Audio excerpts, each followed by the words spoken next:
nous revoilà aujourd'hui sur la face cachée de l'adoption. Aujourd'hui, je suis accompagnée de Nicolas. Nicolas qui a été adopté d'Éthiopie. Comment tu vas, Nicolas? Je vais très bien et toi? Ça va, ça va. Merci pour, merci pour la question. Et merci pour l'invitation. Bah, je t'en prie, c'est normal. Ton histoire m'a interpellée parce que c'est vrai qu'on s'est connus sur les réseaux, toi et moi, via Une pièce une pièce. sur l'adoption à laquelle j'avais participé. Yes, et qui était super d'ailleurs. J'ai beaucoup aimé. Nicolas, tu as été adopté d'Éthiopie. Est-ce que tu pourrais un petit peu nous raconter ton histoire, comment ça s'est passé en globalité pour qu'on puisse... Oui, dans les grandes lignes, oui. Yes. Alors oui, en effet, je suis né en Éthiopie le 17 avril 1993, donc c'est bientôt mon anniversaire. Joyeux anniversaire en avance. Et je suis arrivé en France à 11 mois, donc le 20 mars de l'année suivante, 1994. Ok, Et j'ai grandi en France, à Limoges, avec mes parents et un grand frère qui lui aussi a été adopté de Corée du Sud. d'accord. Oh, donc vous êtes diversifié en quelque sorte. Totalement, ah oui, une famille complètement atypique. Oh, c'est cool. Et voilà ce que je peux dire dans les grandes lignes. Puis après, peut-être qu'on développera peut-être par la suite plus dans le détail. Ouais, il n'y a pas de souci. Et du coup, ton frère a été adopté à quel âge, lui? Alors lui a 5 mois, 5 mois. Mm. Ok, il était beaucoup plus jeune que toi. 11 mois moi, ouais. Un peu, presque un an et lui 5 mois. Ouais, c'est ça. Et il a été aussi adopté du coup directement de la Corée. Absolument, il est né à Séoul en Corée du Sud, il a été adopté depuis la Corée. C'est une adoption internationale pour tous les deux. Ouais. Et mes parents, à l'époque, sont passés par une association qui s'appelle les AEM, Ok, donc et qu'est-ce que Amis des enfants du monde. Ok. Ah, je connaissais pas du tout. Mm. Non, franchement, je connaissais pas. Mais elle est beaucoup moins active aujourd'hui, elle est moins présente, Ah, ouais, elle est moins connue aujourd'hui. Ouais. Elle était d'accord. très active il y a une trentaine d'années. Ok, d'accord. Et par rapport du coup à tes parents adoptifs, qu'est-ce qu'ils se sont dit? Enfin, pourquoi ils ont voulu adopter à l'international et pas en France? Je pense pas que c'était vraiment une décision au départ. Je crois qu'en fait c'est plus un concours de circonstances. Ils avaient fait des démarches, je pense, en France et à l'international. Hmm. Et d'après ce que m'a dit ma mère, ça semblait très difficile en France, presque plus à l'époque. Hein. Je pense que Oui. c'est important de recontextualiser parce que moi je vais avoir 32 ans jeudi, mon frère a 36 ans, donc oui, on est sur du 35 ans on peut dire aujourd'hui. Donc je pense que c'est très différent aujourd'hui maintenant comment ça se passe. Mais à leur époque, c'était difficile pour eux d'adopter en France. Donc ça a été plus facilité pour eux à l'étranger, à l'international. Ok. Mm. Moi, c'est la raison qu'on m'a donnée. Oui. Je leur fais confiance. Hein. Oui, bah, et j'ai l'impression, bah, la manière dont tu me parles de tes parents, de ton frère aussi, j'ai l'impression que tu as quand même une bonne entente avec eux. Enfin, ton adoption s'est bien passée ou... Oui, je m'entends très bien avec mes parents, bien avec mon frère, on est très différents. Oui, ça s'est bien passé dans le sens où je pense que ça joue beaucoup, l'âge est assez déterminant. Moi, j'étais adopté à 11 mois, donc c'est vrai que je n'ai pas de souvenir de mon pays d'origine. Ma première langue a été le français. D'accord. Alors, je déteste les généralités, mais je pense que ça peut jouer et que l'âge peut être assez déterminant dans l'évolution et comment on la vit, l'adoption. J'ai eu des parents qui nous ont parlé de notre histoire très tôt. On était tellement différents qu'on a posé des questions très jeunes. Oui. Donc, on a eu accès à nos dossiers d'adoption. Moi, j'avais 5-6 ans quand on m'a raconté mon histoire. Donc oui, c'est vrai que j'ai des parents très, très communicants, très, très sensibles, beaucoup dans la communication, dans le dialogue, dans le verbe aussi. Donc oui, je pense que j'ai eu beaucoup de chance à ce niveau-là de tomber sur eux, absolument. Ok. Mm. Donc, pardon. Donc quand ils t'ont adopté, ils savaient la raison de pourquoi t'as été mis en adoption, pardon. Oui, oui, je pense. Je pense. C'est qu'en fait, donc moi, mon histoire, c'est-à-dire que donc, je suis né le 17 avril 1993, donc à Addis Abeba, capitale de l'Éthiopie, et ma mère biologique est décédée 5 semaines après ma naissance, Ok. donc aux alentours du 25 mai 1993. De là, j'ai été confié à l'hôpital, donc un hôpital qui s'appelle le Black Lion Hospital à Addis Abeba, où je suis resté un mois. Et là, voyant que personne ne s'inquiétait de moi, parce que c'est des voisins en fait qui m'ont transporté à l'hôpital en urgence, parce que je pense que j'étais pas très loin du décès, quoi. J'étais en sous-nutrition, etc., sous-hydratation. Ah, parce que en fait, bah, vu que ta mère est décédée, personne n'est au courant en fait. Je sais assez peu de choses, hein, mais le peu de choses que je sais, ça serait ça. Oui. Ok. D'accord. Et donc l'hôpital, et voyant qu'à l'hôpital, personne ne me rend visite, ils en ont déduit. Enfin, il y a eu un délai hein, légal, etc., selon lequel on ne réclame pas un enfant. Mm. Il est déclaré orphelin, et de là, après, j'ai intégré l'orphelinat le Tout Cool, Ok. Qui est qui, en Éthiopie aussi? qui est à Addis Abeba, qui n'existe plus malheureusement aujourd'hui, Ok. mais qui a accueilli énormément d'enfants orphelins pendant très longtemps. Et donc un mois et demi à 11 mois. Et à 11 mois, je suis arrivé en France, j'ai été adopté officiellement. avant tes 11 mois, tu es resté en Éthiopie. Oui. Et en fait, ta famille adoptive Oui. est venue te chercher directement en Éthiopie et t'a ramené à tes 11 mois. Non, mes parents sont jamais allés en Éthiopie. Ah, ils sont jamais allés en Non, Éthiopie. Donc, c'est comment t'as moi. fait? C'est-à-dire que là aussi, beaucoup de choses ont changé parce que je crois qu'aujourd'hui, pour des adoptions internationales, il y a un protocole obligatoire où les parents vont dans le pays rencontrer l'enfant. Et c'est vrai que moi, pas du tout. C'est-à-dire que moi, ils regroupaient les adoptions. Et en fait, sur un vol, il y avait un certain nombre d'orphelins. Et moi, sur le vol, j'ai pris l'avion donc, de Addis Abeba à Paris-Roissy. Oui. Et en fait, à l'aéroport, les parents, il y avait divers parents en fait, adoptifs, adoptants, qui venaient récupérer leur enfant. Donc j'étais dans un vol comme ça avec des bénévoles de l'orphelinat, etc. Et c'est nous qui sommes venus en France. Et mes parents m'ont rencontré directement à l'aéroport. La première rencontre, ça a été à l'aéroport. Ok, et du coup, comment ça s'est passé? Enfin, ils t'ont ramené directement chez toi, Oui. enfin chez eux plutôt? Il y a dû y avoir une nuit à Paris pour le temps de faire l'aller-retour. Et mon frère était avec eux, il était venu. Il avait 5 ans à l'époque. Et le lendemain, on est rentré là où j'ai vécu, à la maison à Limoges. Dès le lendemain. Ok. Hmm. Oh, c'est la première fois que j'entends ça. C'est vrai. Oui. Mais je te dis, je pense qu'il y a une histoire de durée et d'époque, parce que je crois qu'à ma génération, quand j'étais enfant moi, Mm. c'était assez répandu ce protocole. Ok. Mm. Ok. Et mon frère également, mon frère pareil, c'est lui qui est venu, il le récupérait à Roissy aussi. Ok. Ils sont pas allés en Corée du Sud non plus. Ah, Ouais. c'est étonnant. Ouais. Ouais, c'est étonnant parce que bah, moi, dans mon cas, par exemple, mes parents sont venus directement me chercher en Guadeloupe Mm, en fait. mm, mm, mm. Donc c'est pour ça que bah, je suis un peu Toi, étonnée. t'avais quel âge? C'est un peu plus grande, toi. Non, j'étais plus jeune. Ah oui? Ah, je crois que t'étais plus grande. J'avais 9 mois aux alentours. Ouais, à peu près pareil, ouais, 11 mois, ouais, c'est à peu près pareil. Ouais. Mm. J'étais un peu plus jeune, ouais, légèrement. Mais du coup, oui, c'est pour ça que ça m'étonne en fait, parce que bah, c'est vrai que t'es la première histoire que j'entends qui me dit que tes parents adoptifs ne sont pas venus te chercher directement Non. dans le pays en fait. Non, pas du tout. C'est pour ça que je suis un peu étonnée. Bah ouais, ils sont pas du tout venus. Non, non, pas du Ok, tout. je connaissais pas en fait ce type d'adoption, parce que du coup, tes parents adoptifs, ils sont passés par le juge, j'imagine. Bien sûr. Voilà. Donc en France, du coup. Ouais. Et ils ont récupéré tes papiers, parce que bah, du coup, ton carnet de naissance, etc. Ouais. Ils les ont envoyés directement aussi en France? Je pense que je suis arrivé avec des choses. C'est-à-dire que je pense qu'il y avait, quand je suis arrivé moi en bébé, il y avait des bénévoles de l'orphelinat qui accompagnaient les enfants. Et je pense que ces personnes-là, par exemple, j'ai un petit vêtement de bébé que j'avais à l'orphelinat, que j'ai encore, mon dossier d'adoption, des papiers sur l'Éthiopie, mon passeport. Ouais. Donc ça, je pense que c'est la personne qui m'accompagnait, que chaque enfant avait un accompagnateur en fait en arrivant. Ok. Donc je pense que c'est cette personne-là qui leur a tout donné, ouais. Tout ce qui me concernait, ma petite vie entre 0 et 11 mois. Ok. Non. Surprise. Ouais, je suis surprise. Parce que c'est vrai que du coup, bah, c'est un peu étonnant que je connaissais pas. Franchement, je connaissais Ouais. pas. Non, mais c'est intéressant. Moi du j'en coup, connais tu vas- d'autres, j'en connais d'autres, ça s'est passé comme ça, ouais. Ok. D'autres personnes adoptées. Pas tant que ça, mais j'en connais d'autres. Mm. Mais de ma génération, tu vois, je pense qu'il y a une histoire de Ouais, génération et peut-être de. aussi, oui. Oui. Peut-être la génération. Mais tu vois, du coup, bah, ça reste quand même intéressant parce que bah, ça montre encore qu'il y a différents types d'adoption en fait. Ah, il Tu n'y vois. a jamais une seule type d'adoption, c'est comme dans la vie, il n'y a jamais une seule vérité, il y a toujours. C'est ça qui est passionnant, c'est toujours le point de vue de quelqu'un sur quelque chose et la variété de regard et de subjectivité, bien sûr. Oui, bah oui, c'est tout à fait vrai. Enfin, donc, j'avais une question parce que tout à l'heure, tu nous as parlé de ta mère adoptive, biologique, Biologique. pardon, Mm. qui est décédée. Malheureusement, je suis désolée, hein, voilà. Je suis désolée. Mais du coup, comment toi tu l'as su en fait qu'elle est décédée? Ça, on a dû me le dire très très enfant, parce que je n'en ai pas le souvenir précis. Je me souviens du jour où on me l'a dit, je me souviens du moment, mais l'âge précis, c'est-à-dire que je pense qu'il y a une histoire de différence. C'est-à-dire que le fait d'avoir la peau noire, Oui, d'avoir des parents blancs et un frère asiatique, oui. forcément très vite, mon frère, Tu te poses des questions aussi. exactement, mon frère comme moi, je pense que les questions sont venues de nous. Mm. Qu'est-ce qui se passe, etc. Très vite, avec l'école, il y a le regard social voilà, où tu vois que tu es très différent des autres. Donc très jeune, on a posé la question. Et je me rappelle être allé dans les bureaux de mes parents, dans l'appartement de mes parents, et ma mère me sortant un dossier qui est orange, que j'ai aujourd'hui chez moi. Mm. Et quelques feuilles, il est assez maigre, hein, mon dossier, il y a peu d'informations, et quelques feuilles avec quelques petites écritures, avec marqué mère décédée, etc.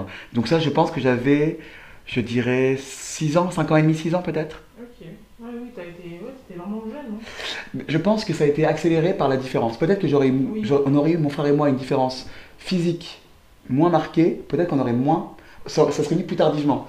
Oui. Voilà, je pense que ça a accéléré le questionnement. Le processus aussi, ouais. Donc je dirais que je l'ai su à cet âge-là à peu près. Et c'est là que beaucoup de choses ont commencé dans ma tête, parce qu'il a fallu que je comprenne que j'avais une mère qui m'avait donné la vie, et que ma mère qui m'a élevé est restée ma mère. Donc ça, c'est là où il y a eu beaucoup de choses profondes qui se sont mises en place dans mon cerveau parce que Mm.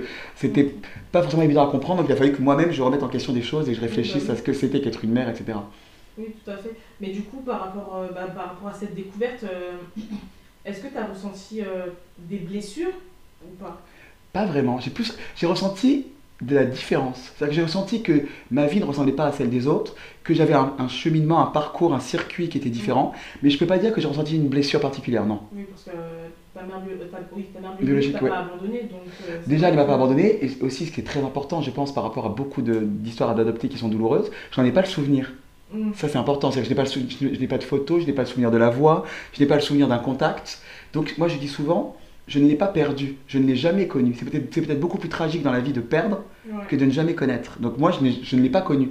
Donc, et en même temps, on revient sur ce qu'on disait, et en même temps, c'est passionnant parce que tu as des gens qui diront, je ne l'ai jamais connu, c'est une souffrance pour toute la vie. Donc, c'est ça qui est pas. Donc, j'ai pas.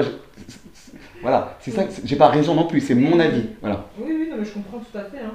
Je comprends tout à fait, mais du coup, ça reste quand même intéressant de voir comment tu as évolué en fait. Oui, qu'est-ce que ça produit, un événement aussi Mm. fondamental et aussi important, qu'est-ce que ça peut produire dans un parcours de vie après? Absolument. Parce que, comment dire, du coup, est-ce que tu as quand même ressenti une double séparation en quelque sorte? Parce que bah, du coup, ta mère est décédée et en plus de ça, ils t'ont enlevé de ton, enfin, enlevé de ton pays, c'est un grand mot, mais tu es arrivé en France assez tôt en fait. Donc ta culture, etc., ils te l'ont enlevé pas forcément volontairement, mais pour ton bien, si je peux me permettre Mhm. de dire ça comme ça. Ah, ben, tu vois, c'est hyper intéressant. Parce que j'avais jamais vu trop ça comme ça. C'est-à-dire qu'en fait, on revient sur ce qu'on disait juste avant. C'est-à-dire que la question de la culture, d'origine, etc., de son identité, Mm. moi, c'est vrai que je l'ai ressenti, je la ressens pas plus que ça et je l'ai ressenti tardivement. Toujours, enfin, moi j'explique comme ça. Parce que je n'en ai pas le souvenir. Ma première langue a été le français, etc. Vous savez que moi, je me suis senti français. Moi, je me sens français d'origine éthiopienne. Mais je me sens français avant d'être éthiopien. Je ne renie pas mon origine, ma couleur de peau est là pour me le rappeler tous les jours, mon visage, etc. Mais c'est vrai que oui, je me sens éthiopien d'origine, mais je me sens de culture profondément française. Par les souvenirs, par la première langue, par mon père qui est un homme très, très brillant, donc qui était très attaché à l'expression personnelle, à ce qu'on s'exprime bien, à ce qu'on écrive correctement, Mm. avec un capital culturel français très fort. Donc c'est vrai que j'ai pas senti de déracinement parce que je me sens plus français qu'éthiopien.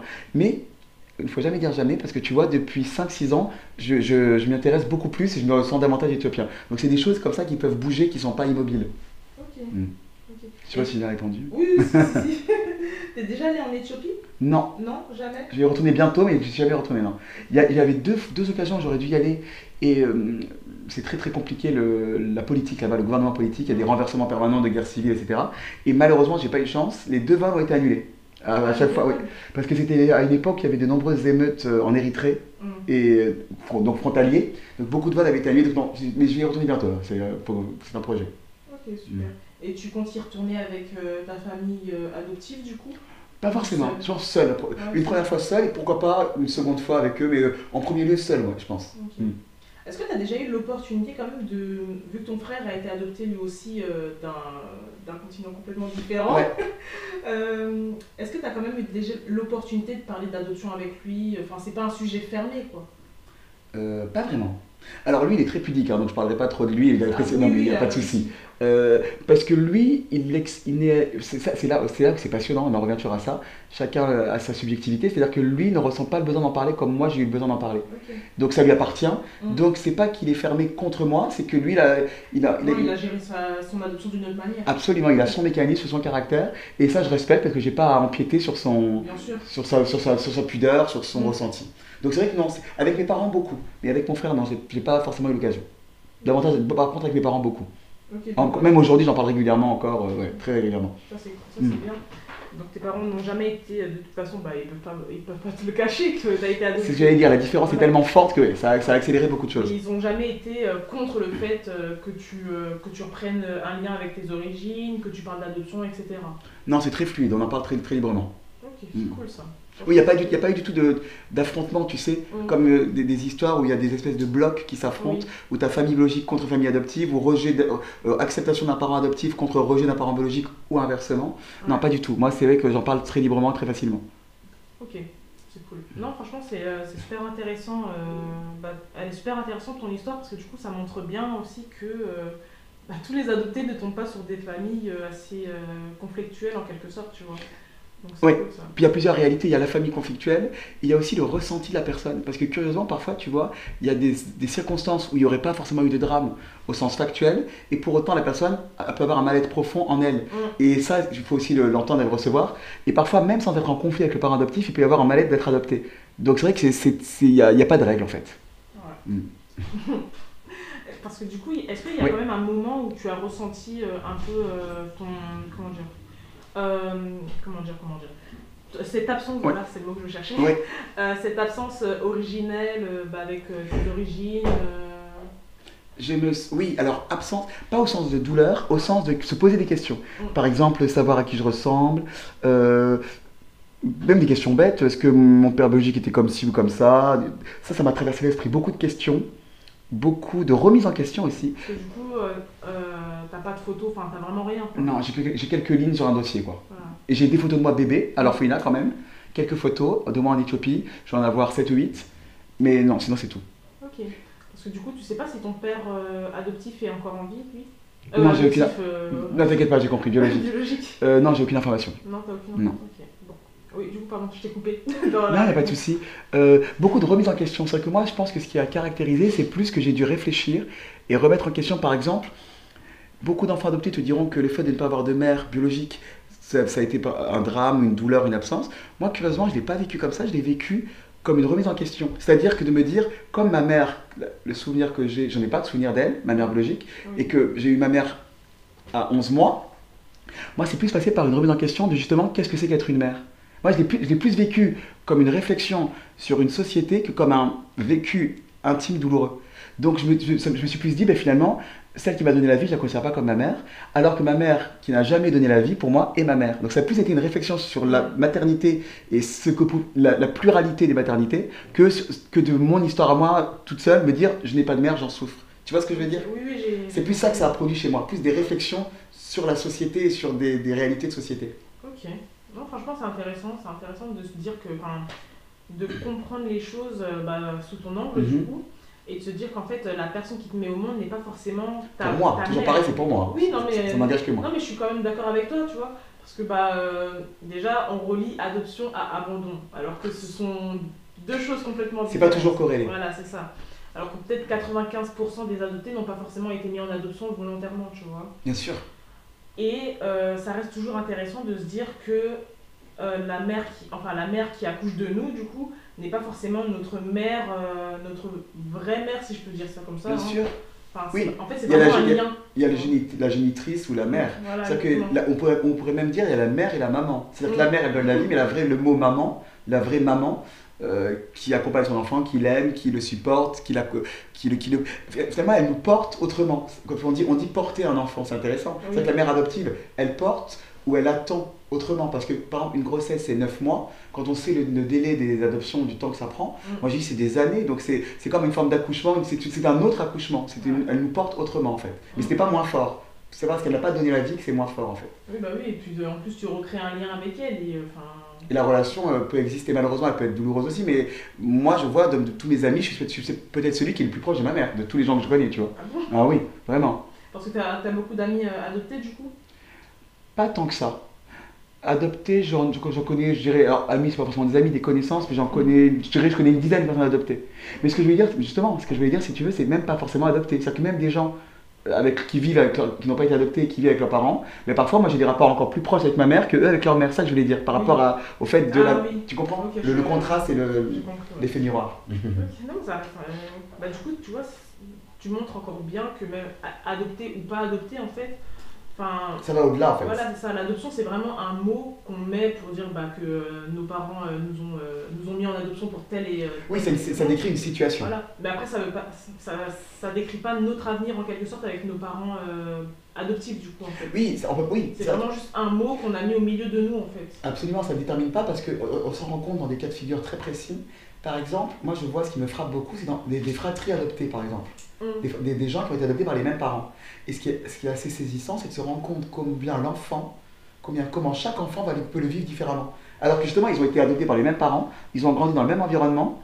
On peut quand même supposer, on espère que les parents, même si chaque enfant est différent, mais a pu donner le même amour, la même nourriture. au sens propre comme au sens figuré, nourriture d'ailleurs. Et pour autant, moi je connais des cas où sur trois enfants adoptés par les mêmes parents, chaque enfant adopté n'a pas ni le même rapport aux parents, ni le même rapport à son adoption. C'est pour dire que l'adoption ne définit pas grand-chose finalement au départ, et selon le tempérament et les circonstances, il va y avoir des chemins de vie qui vont se croiser, qui vont se dessiner différemment en fait, je trouve. Oui, oui, mais oui, oui, oui. Parce que du coup, j'essaye de bien comprendre, mais Ouais. oui, parce que en fait, t'es vraiment, comment dire, t'es vraiment, on va pas dire heureux de ton adoption, tu Si on vois. peut, hein. Ouais, Ouais, ça me dérange pas. pas du tout, non, très heureux. Mais du Et coup, très heureux tout court, moi, en général, oui, j'ai de la chance. Oui, oui. c'est un soleil. Oh, c'est gentil. Euh, mais oui, du coup, t'es vraiment heureux en fait de ton adoption et juste à t'entendre parler, en fait, Ouais. ça se voit quand même que t'as eu une enfance heureuse. Très, Voilà. très. Et je pense que tu vois, on en revient à la personnalité. Je pense qu'il y a le fait d'avoir été adopté, mais je suis aussi tombé sur des. Je pense que la personnalité des parents est Elle est fondamentale. différente aussi. Ouais. Mm. Donc j'ai eu beaucoup de chance. Je pense que je suis tombé sur des gens très intelligents, très sensibles, avec qui on communique facilement. J'ai eu beaucoup de chance d'avoir les parents que j'ai, ça c'est sûr. Au-delà de l'adoption, je veux dire, Oui, oui, l'homme et oui. la femme qu'ils sont, je veux dire. Oui, oui, oui, oui. Et du coup, le lien que tu as créé avec ton frère, il Oui. n'a pas été très compliqué? Ouais, enfin, très compliqué. Il n'y a pas eu de difficulté plutôt à le créer? Alors, je pense que. Donc, on a 4 ans d'écart. Oui. Donc, moi, je suis arrivé à quasiment 1 an, donc il avait 5 ans quand je suis arrivé. Donc, lui, il était très heureux d'avoir un petit frère. Mm. Ça, mes parents me l'ont souvent dit, il m'attendait, il était très très heureux. Donc, ça a été très fusionnel de la petite enfance. Il dormait avec moi, il était très fier, il me prenait dans ses bras, etc. Et souvent, dans la vie en général, souvent, parfois, c'est comme la fameuse phrase, tu sais, l'enfer vient des autres, Mm. ou l'enfer, c'est les autres plutôt. Souvent, toi, tu vas très bien dans ta vie, tu es très heureux. Et souvent, c'est un regard extérieur qui va peut-être venir polluer ou déstabiliser un bonheur. Moi, je dis souvent, par exemple, euh, donc on a grandi à Limoges, en centre-ville. Ouais. On a partagé la même chambre, moi, jusqu'à ce que j'ai 5 ans. On dormait dans la même chambre tous les deux. Et c'est vrai que ça peut paraître surprenant parce que c'est vrai qu'on nous voit de l'extérieur, on se dit, mais c'est quoi cette famille? C'est improbable, c'est des ovnis, quoi. Les parents blancs, ma mère a les yeux très bleus, lui asiatique et moi d'origine éthiopienne, peau noire. Et finalement, ce que je dis souvent, c'est que si tu veux, la, notre norme, c'est que notre famille précédait le fait d'être pas dans la norme. C'est-à-dire que moi, quand j'étais chez moi avec mes parents et mon frère, je te jure que c'est vrai, petite enfance, hein, je parle Oui. avant vraiment d'avoir conscience, des souvenirs conscients d'école, je dirais avant 6 7 ans, tu vois. Ok. Même la maternelle, tu vois, avant le cours préparatoire. Eh bien, moi, souvent, je l'ai dit, euh, ouais, on oubliait presque. C'est-à-dire que la famille, je dis pas que c'était parfait, idyllique, hein, Oui. dans toutes les familles, il y a des problèmes et tout, mais le rapport, la vie quotidienne de la famille faisait que ça passait presque au second plan. Je faisais même plus attention à ce que mon frère soit différent de moi, mes parents. On avait une vie de famille, comme toute vie de famille, avec des repas, des engueulades, des embrassades, de la complicité, etc. Et quand j'ai dit ça vient des autres, quelle est la première société qu'on rencontre dans la vie? C'est souvent l'école. Le premier Mm. état au monde où un enfant va être confronté à une norme, à une dominante, à des mécanismes sociaux, etc., c'est l'école. Et c'est à l'école que moi, on m'a renvoyé que j'étais différent des autres. Mais c'est vrai que moi, tout seul, dans mon appartement avec mes parents et mon frère, le lien familial précédait la différence. C'est que je voyais mon frère avant qu'il soit asiatique et je voyais mes parents avant qu'ils aient la peau blanche. Bah oui. Oui, bah oui, c'est normal. Enfin, t'as grandi avec eux en fait. Je suis arrivé à 11 mois, donc Tu voyais plus en fait. on ne voyait plus. cette différence. C'est pour ça que c'est souvent, parfois, tu es très heureux dans quelque chose Mm. et c'est un regard extérieur qui va venir pointer du doigt quelque chose que toi-même, tu n'avais pas forcément plus que ça conscientisé. Mm. Et en plus, à l'école, c'est le premier endroit où tu peux te sentir différent. Hein. Ah, Les exactement. enfants remarquent tout, donc. Ouais. Ah oui, les enfants n'aiment pas la différence, hein. Les enfants Mm. sont très conformistes et les enfants sont très attachés à la norme. Oui. Donc la paire de chaussures, celui qui a un peu plus d'argent, celui qui n'en a pas, celle qui est rousse, celle qui est grande, celui qui est tout petit. Oh, mais les enfants n'aiment pas ce qui sort de la norme, hein, pas du tout. Est-ce que tu as déjà, du coup, par rapport à ce que tu es en train de nous dire, Ouais. vécu un petit peu du racisme systémique, social, que ce soit à l'école ou en dehors? Alors oui, par contre, ce qui est très important, c'est-à-dire que je n'ai jamais été victime, par exemple, d'un groupe, d'une meute, je n'ai jamais été harcelé. Ça n'est jamais venu, si tu veux, d'un collectif. Mhm. Les souvenirs que j'en ai, ça a été des propos de personnes, on pourrait dire, individu par individu. Raciste. Alors beaucoup de maladresse. Alors je pense aussi à la lecture des époques. Peut-être qu'aujourd'hui on relit différemment. Oui. Des choses qui dans le langage courant Mm. étaient soi-disant, entre guillemets, hein, je dis bien entre gros guillemets, acceptables, aujourd'hui seraient complètement choquantes. Donc oui, je dirais certainement petit jusqu'à l'âge de 15 16 ans. J'ai eu des réflexions, sur la couleur de peau, ça je me souviens. Sur les origines, ouais. Par contre, voilà, je n'ai jamais été harcelé, jamais de racisme de groupe ou de. Jamais un collectif contre moi. C'était, je dirais, c'était quelques personnes qui. Ouais, ça, c'est le souvenir que j'en ai. Et comment tu t'es senti du coup quand tu recevais toutes ces, comment dire, tous ces propos et tout de racisme et tout? Mais je ne les comprenais pas trop parce que je ne comprenais pas trop parce qu'en fait, ayant été adopté à 11 mois, je me sentais pas forcément différent moi, plus que ça. J'étais toujours surpris qu'on me voit si différente que ça en fait, tu vois. Parce qu'ils avaient pas l'habitude. Absolument. Ah oui, moi par exemple dans mon école, je pense que on était peut-être deux trois enfants noirs, il y en avait très très peu. Donc forcément, dès lors que tu es différent, fatalement, ça va réveiller le meilleur comme le pire chez les gens, et en tout cas, pas de l'indifférence, quoi. Ouais. Oui, oui, tout à fait. Ok, du coup, c'est super intéressant ce que tu es en train de nous dire, Nicolas, parce que du coup, c'est vrai que vu que tu as été adopté par des parents blancs, tu as un frère Asiatique, coréen. asiatique, ouais, coréen, c'est ça. Bah, du coup, c'est vrai que ça peut emmener aux enfants de se poser des questions, quoi. Donc, voir comment toi tu as réagi, comment tu as pu gérer la situation, tu vois, ça reste intéressant parce que vous êtes quand même une famille assez diversifiée du monde. Très atypique, absolument. Voilà. Mais je trouve quand même qu'il y a un côté positif, quoi. Parce que bah, du coup, Oui. tu découvres, toi, je sais pas si ton frère s'est quand même rapproché de sa culture ou autre, mais. Oui, un peu, voilà, dernièrement d'ailleurs. Tu découvres d'autres cultures, tes parents découvrent une culture. Enfin, ça reste quand même assez important, je trouve.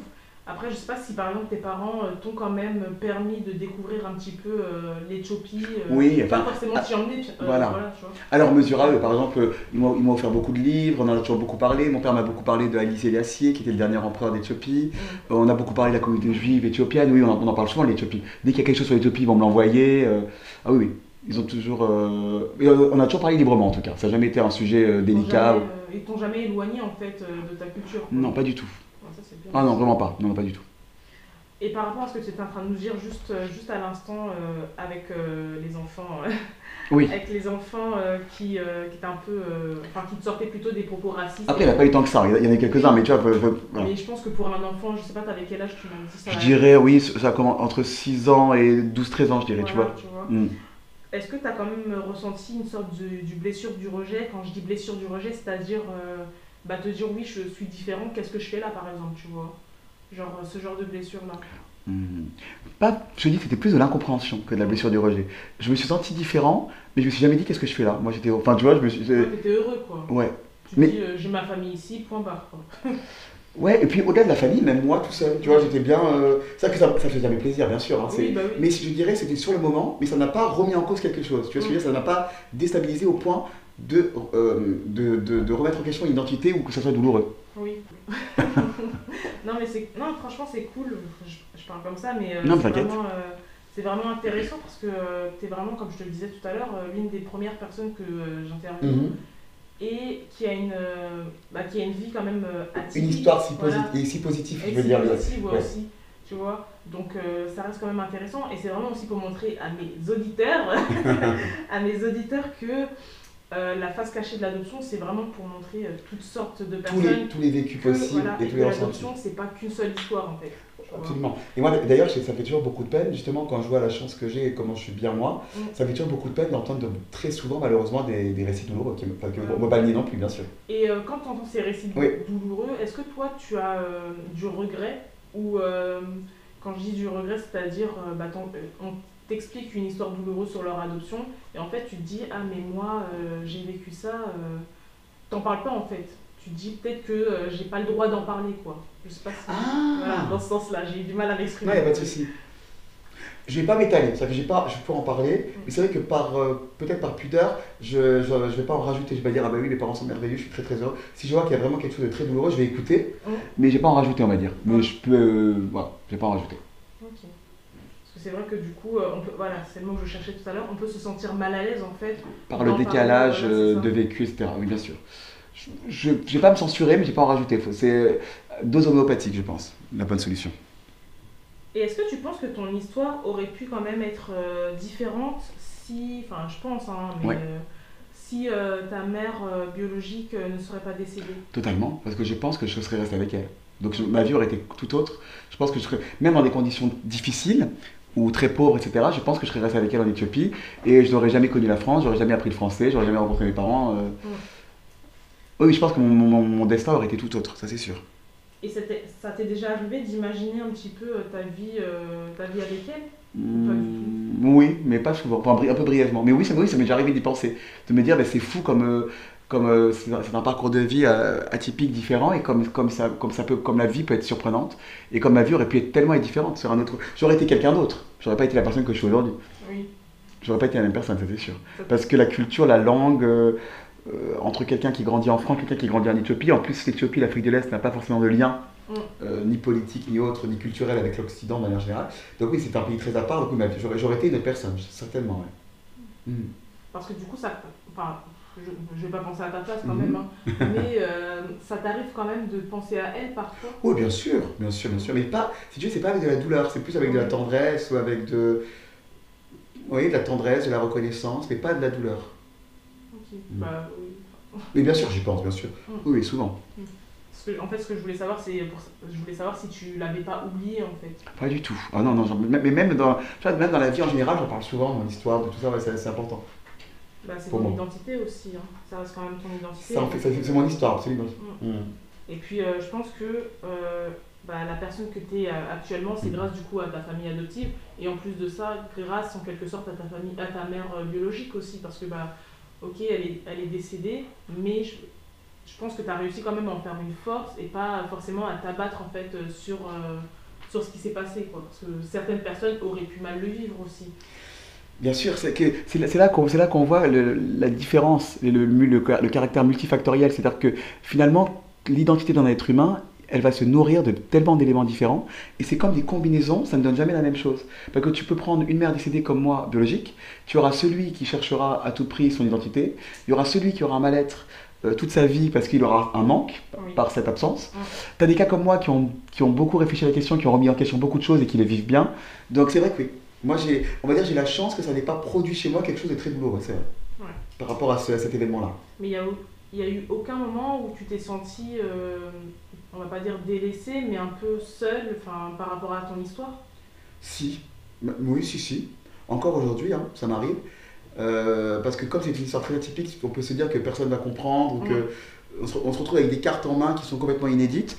Si, ça m'arrive, si, si, encore aujourd'hui, par moment, ça m'arrive. Mais si tu veux, ça m'a jamais défini à 100%. C'est comme si je disais par moment je me sens mélancolique ou par moment je me sens drôle. Tu vois, Mm. c'est des flashs, c'est des parenthèses dans ma vie, mais c'est pas quelque chose qui m'a défini du matin au soir et que je traîne depuis 30 ans, quoi. Mm.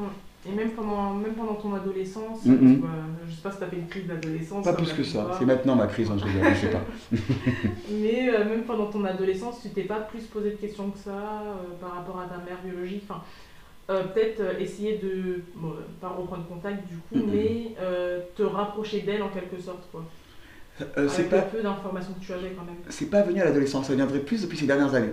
Ok. C'est plus venu ces dernières années où je me suis beaucoup renseigné sur l'Éthiopie, je me suis plus posé des questions, j'ai eu plus une curiosité en fait de rechercher des choses. C'est plus venu à partir de 25-26 ans. Curieusement, quand j'étais plus chez mes parents, tu vois, curieusement. Quand j'étais chez moi tout seul, j'ai eu plus cette curiosité. Alors, est-ce que peut-être inconsciemment, je m'autorisais peut-être moins en étant chez eux, je sais pas, peut-être. Tu T'avais vois? peur de les blesser?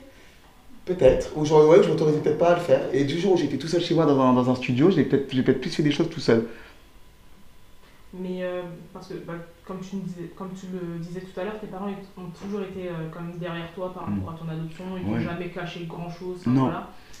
Mais du coup, pourquoi tu avais peur de les blesser Enfin, c'est toi qui t'es Oui. fait un peu Voilà. ton idée, c'est ça? Ouais, par délicatesse ou par que ça les déstabilise. Parce que oui, eux, il n'y avait rien, il n'y avait rien factuellement dans leur vie, dans notre relation qui aurait pu me donner une justification de les blesser ou pas. Mm. C'est plus moi tout seul dans ma tête, par délicatesse, pudeur. C'était plus ma projection à moi. Oui, je comprends, je comprends. Et est-ce que du coup, quand même, ton adoption a pu influencer, influencer tes choix de vie, ton comportement, ton identité, etc. Totalement. Alors je pense que là où ça m'a complètement influencé, ce que j'ai dit tout à l'heure, tu sais, quand je te disais, moi ça a plus été une remise en question de ce que c'est que la mère, Oui. plutôt qu'une douleur de ne pas avoir de mère personnellement. Je te disais, ça a plus produit des réflexions sur une société que du malheur personnel. Oui. Alors totalement, je pense que l'adoption, là où ça a complètement influencé ma vie et ma personnalité, c'est sur qu'est-ce que c'est qu'être un parent, qu'est-ce que c'est qu'être une mère? Moi, comme je suis très proche de ma mère, qui donc m'a pas donné la vie, Mm. moi, par exemple, c'est bizarre ce que je vais te dire, mais par exemple, pour moi, la mère, c'est pas forcément la femme enceinte. Quand je vois une femme enceinte, je pense pas forcément à une mère. Mm. Ça, c'est curieux. C'est que je suis décalé. Comme moi, ça a été une rencontre et qu'elle ne m'a pas donné la vie, c'est qu'elle n'a pas été femelle. Tu vois, elle a été femme et mère. Mais il n'y a pas eu toute la dimension de l'instinct de reproduction, de la grossesse, de donner la vie à un enfant. Tout ce côté, on pourrait dire, entre guillemets, même pas entre guillemets, mais de la femelle au sens physiologique de la femme. Donc ça m'a énormément influencé. Et je suis, tu vois, moi par exemple, je soutiens beaucoup les femmes qui ne veulent pas d'enfants, par exemple. Je comprends très bien ça. Donc, je pense que ça vient de là. Je ne suis pas le fils, dans ma tête, dans ma construction, je ne suis pas le fils de celle qui m'a donné la vie. Mm. Donc je n'ai pas ce rapport à la grossesse, à fonder une famille sous ce prisme-là, qui est le prisme de 99% des gens, parce que Oui, bah oui. on est tous venus d'une femme qui nous a donné la vie. Ça, je pense, que ça a été la chose la plus fondamentale, qui m'a le plus influencé, encore aujourd'hui. Je pense que ça vient de là.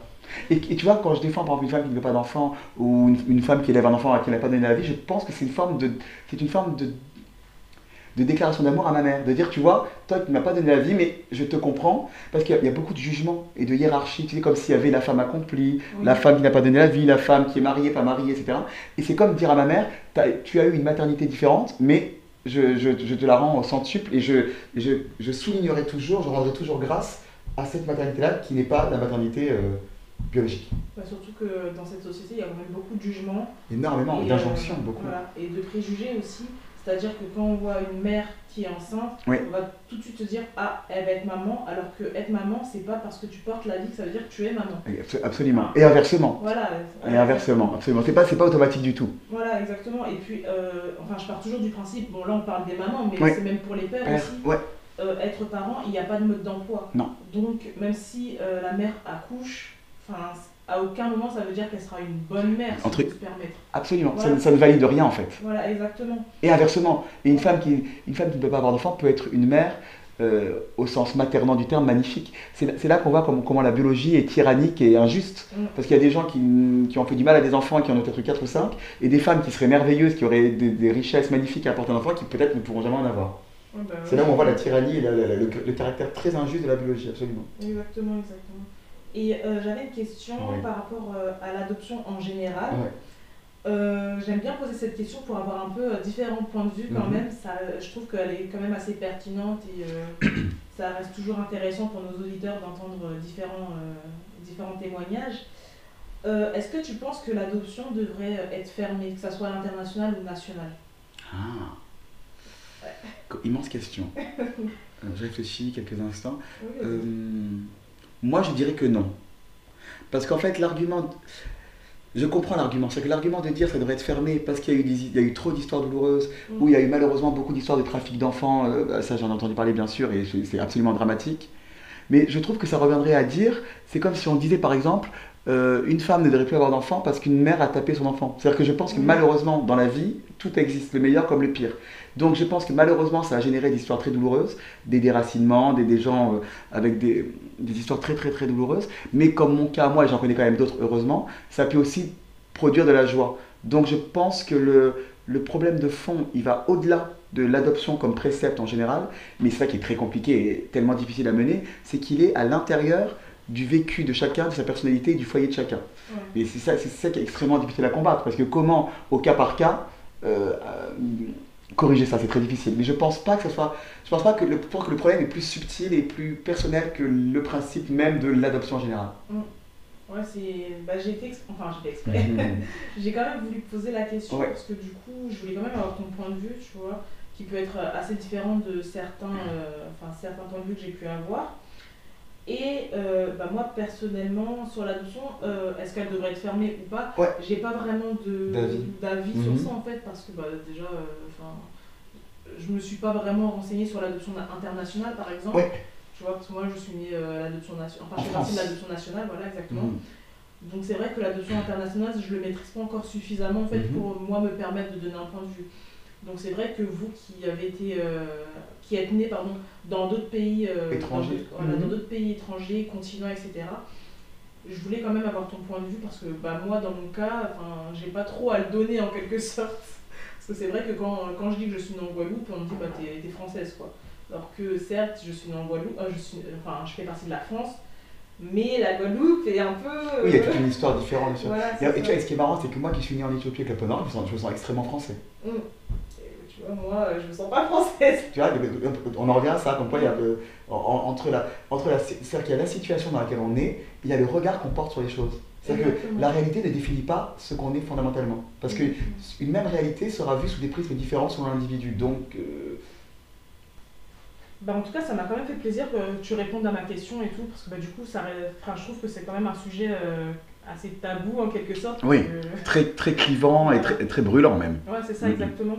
Donc, c'était super cool que tu puisses répondre à ma question, parce que bah, moi, comme je te l'ai dit, j'avais pas vraiment D'avis. d'avis dessus. Mais tu vois, beaucoup de gens, il y a des affrontements en fait dans ces histoires, parce que Mm. beaucoup de gens se disent on m'a arraché ma culture, donc ils voient la personne adoptant comme une forme de colonisation, tu sais, comme le blanc occidental qui leur aurait retiré quelque chose, donc il y a des vécus tellement douloureux et presque politiques, c'est presque politique ces histoires, que oui, ça crée des débats très, très brûlants quoi, Ouais, sur exactement. l'adoption. Et il y a eu beaucoup de retours difficiles. Donc je pense qu'avec le recul des années aussi, malheureusement les gens ont entendu beaucoup de récits douloureux d'enfants adoptés, donc je pense qu'il y a ce recul du temps qui joue aussi. Mm. Exactement, exactement.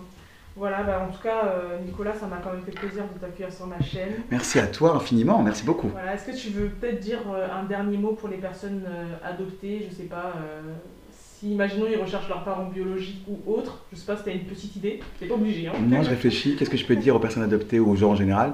Je peux dire que chaque vie est unique, que chaque parcours est unique, qu'il y a des choses qui vivront qui seront peut-être difficiles ou douloureuses, mais que le regard qu'ils porteront sur ces choses sera déterminant, parce que le malheur n'est pas une fatalité, la souffrance n'est pas une fatalité, il faut essayer de réfléchir et de magnifier. C'est-à-dire que parfois la vie n'est pas toujours heureuse. Il y a beaucoup de gens qui attendent que la vie soit heureuse, qui attendent les circonstances. Ah, je vais avoir une maison, je vais avoir un mari, etc. Et très souvent, la vie, elle n'est pas à la hauteur de ce qu'on attend. Et c'est là que c'est déterminant, la personnalité et le regard, parce que c'est à soi de faire la route à deux. Il y a les circonstances parfois favorables et privilégiées. Et lorsque dans des récits douloureux d'adopter, il peut y avoir des choses difficiles à vivre, c'est là qu'il faut s'armer de courage et se dire comment je peux rendre ma vie belle. Voilà, ne pas attendre tout de la vie, Mm. qu'elle soit facile ou heureuse. Faire une part du chemin soi-même avec de la réflexion, avec de la curiosité, et pour magnifier sa vie quand elle n'est pas toujours magnifique. Voilà ce que je peux dire. Merci. Merci Oui, infiniment à toi. poétique. C'est gentil. Mais du coup, oui, être rationnel un peu, quoi. Être rationnel sur les choix qu'on fait, toujours réfléchir sur le fait de pas, enfin de pas, comment dire, de ne pas jeter la pierre directement à notre mère biologique Voilà. ou directement à nos parents adoptifs. Que Voilà. l'histoire est souvent plus complexe que ça, Mm. et que souvent c'est des gens s'ils en sont arrivés là, c'est qu'eux-mêmes ont vécu des grandes souffrances, et parfois c'est pas une partie de plaisir d'abandonner son enfant ou d'être dans un pays en misère ou en guerre, donc oui, c'est toujours plus compliqué que ça. Ouais. C'est jamais les gentils et les méchants, Oui, bah oui, c'est sûr. ça, c'est sûr. Voilà. En tout cas, merci Nicolas Merci pour beaucoup. cette Merci à dernière toi. phrase qui j'ai trouvé magnifique d'ailleurs. Donc, à bientôt sur la face cachée de l'adoption.